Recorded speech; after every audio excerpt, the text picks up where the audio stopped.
माझी विनंती आहे, तुम्ही माझं एवढं जर ऐकलं ना, एक शब्द जर तुम्ही सगळ्यांनी ऐकला ना, इथं बसणार आहे ना, माता भगिनी असो कोण, ज्यांचं वय 50च्या वर गेलं, त्यांनी रोज 1 तास आपल्या शरीराकरता द्या. तुम्ही म्हणा बा आम्हाला जमत नाही, कसंही फिरवा, जमीन तसं फिरो फारो करा, शरीर पण 1 तास फिरवा, तुमची तब्येत जमलीच म्हणून समजा.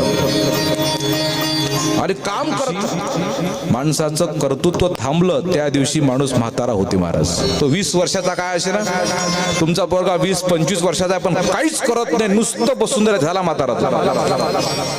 आणि एखादा माणूस 80 वर्षाचा आहे पण तो सारखं कर्तृत्व करतो, तो जवान आहे महाराज.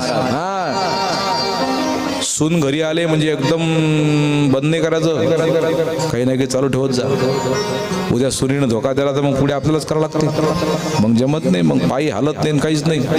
जोपर्यंत ताकद आहे तोपर्यंत आपण कर्तृत्व करत राहा. घरचे काम संपले असतील ना तुमचे, तर घरी सुना गिना आल्या बा, मग आता मला काहीच काम नाही, इथं येत जा, पुरं पटांगण झाडून काढत जा. इथं झालं तर गाव आहे ना एवढं मोठं लंब झाडायला, मस्त काम करत जा.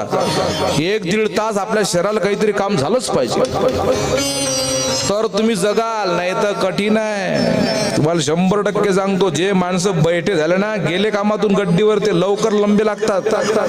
काम करत राहा, कर्तृत्व करत राहा. किती म्हातारपण येऊ द्या, पण हात पाय हलवत राहा. जुने लोक काम करत, अजून एक कोणा काय आज